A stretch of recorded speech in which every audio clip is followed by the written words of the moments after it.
Quand les gros maigrissent, les maigres meurent. Cette citation, attribuée à Lao Tse, décrit la conséquence inévitable d'une fiscalité qui consiste à frapper les riches plus fortement que les autres.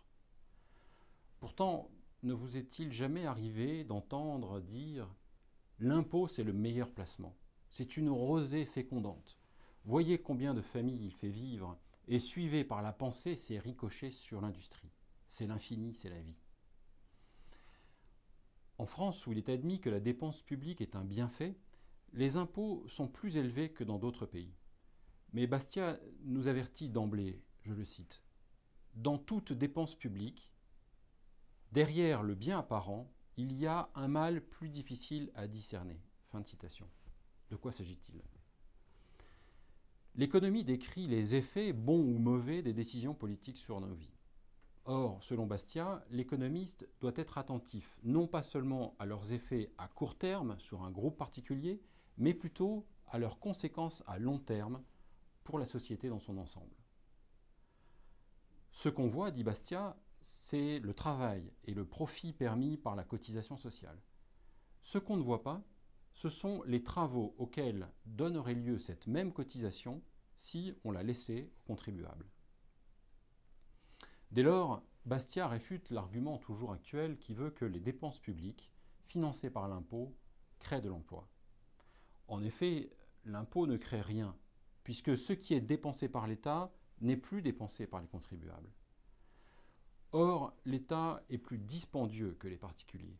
En effet, rappelle Bastiat, l'État n'a rien, il ne produit aucune richesse. La dépense publique est donc souvent une source de gaspillage parce que les sommes immenses qui sont confisquées aux individus échappent à la responsabilité de leurs propriétaires et sont dépensées à leur place par des bureaucrates soumis à des groupes de pression. Bien sûr, comme paiement d'un service public équivalent reçu en échange, l'impôt est tout à fait défendable. Mais en France, l'État a assigné plusieurs rôles à l'impôt. Au départ, il devait seulement couvrir les dépenses communes. Puis, on a également donné à l'impôt un rôle de régulation de l'économie.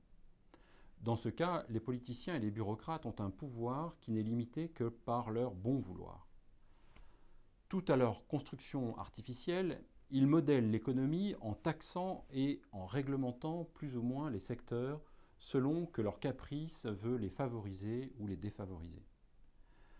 Enfin, on a assigné à l'impôt un rôle social à remplir. On en a fait un instrument de la justice sociale. Aussi, l'impôt ne doit pas frapper tout le monde de la même manière. L'impôt doit être redistributif de ceux qui ont plus vers ceux qui ont moins.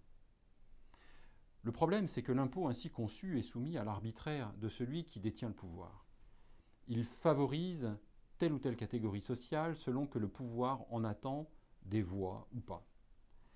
De plus, les taux progressifs rapportent peu au trésor public. En revanche, ils permettent à la majorité d'exproprier une minorité et deviennent confiscatoires.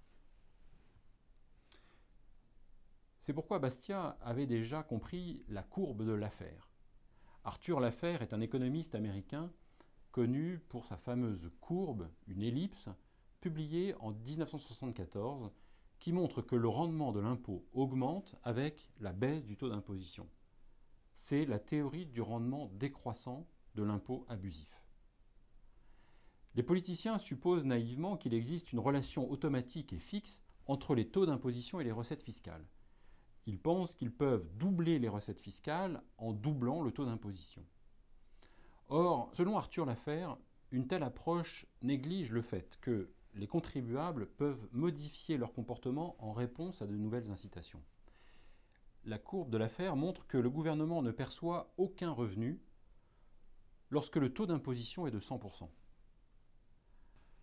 À l'opposé, toute diminution de l'impôt a pour effet de stimuler l'activité économique et donc les recettes de l'État.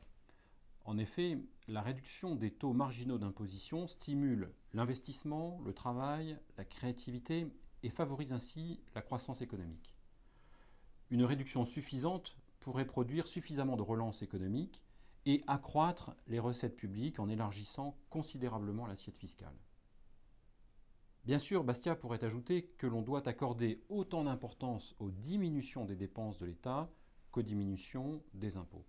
Mais quoi qu'il en soit, comme le disait si bien Margaret Thatcher, une disciple de Frédéric Bastiat, l'idéal n'est pas de rendre les riches pauvres, mais de rendre les pauvres riches.